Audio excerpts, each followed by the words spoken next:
Hey, Steve Stine here, and I thought I would kick off kind of a fun thing to do. I'm going to be doing the 13 days of Halloween, and what I'm going to be doing is choosing what I'll call a creepy guitar riff to teach you, just to have some fun.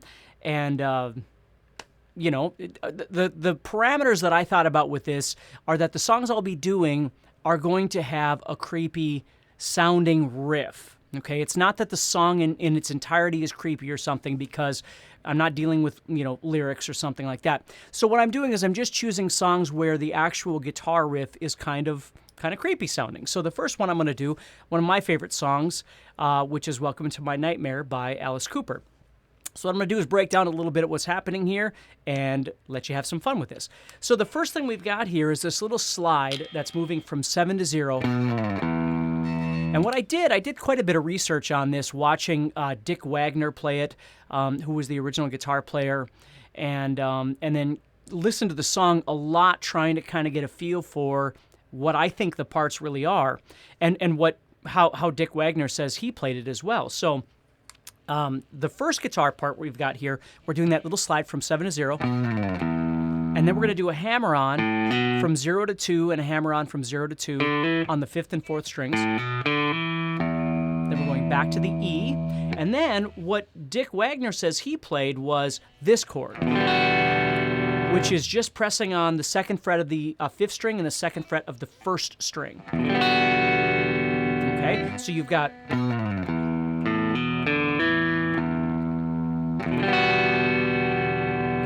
So normally you'd want to play like a full E minor, but he really doesn't. He's doing this. Now again, if it changed, in the actual studio or whatever, I'm going off one of the videos where he talks about writing the song with Alice, so that's what I'm using. And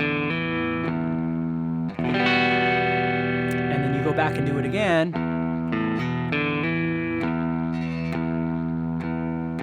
And then you just double, you keep repeating this note, so you have... You start all over.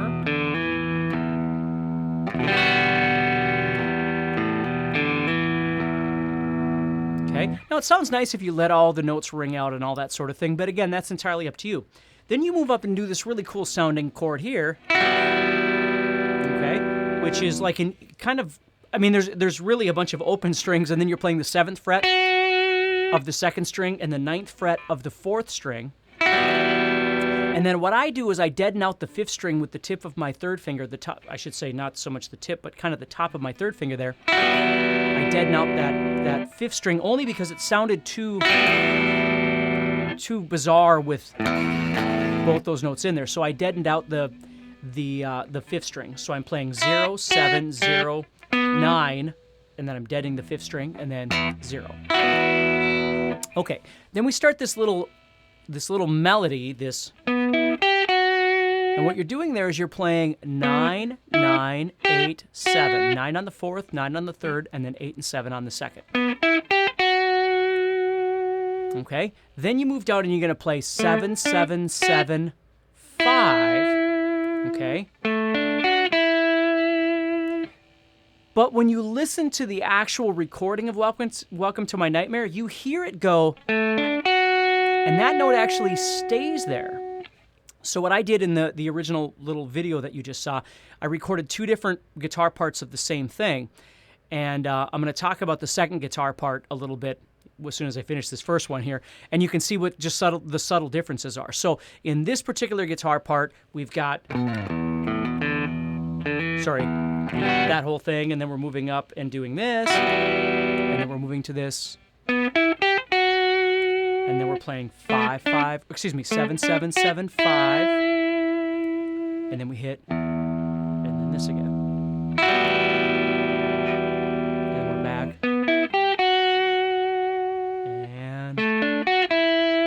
And then we go into the... Okay,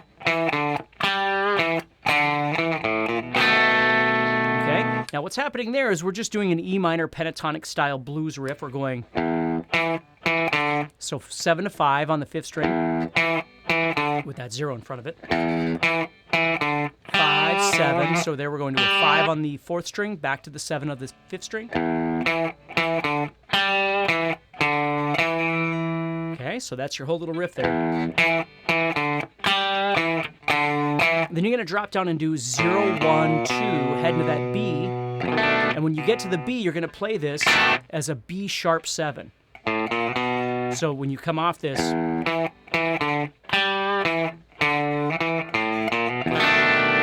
you got to kind of transition quickly from 0, 1 to that B sharp 7 there.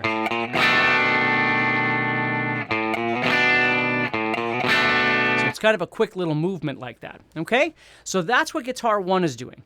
Guitar 2 that I did, again, I'm trying to figure this out as best I can by ear. I've looked at some of the tabs, and I don't know that everything is right in those, but I'm just doing the best I can here to show you this. So the second guitar part, what I did was I used the same thing, but the chord I added was 4, 5, and 7. Okay, and that goes over the top of this one. Because I do hear this note up there.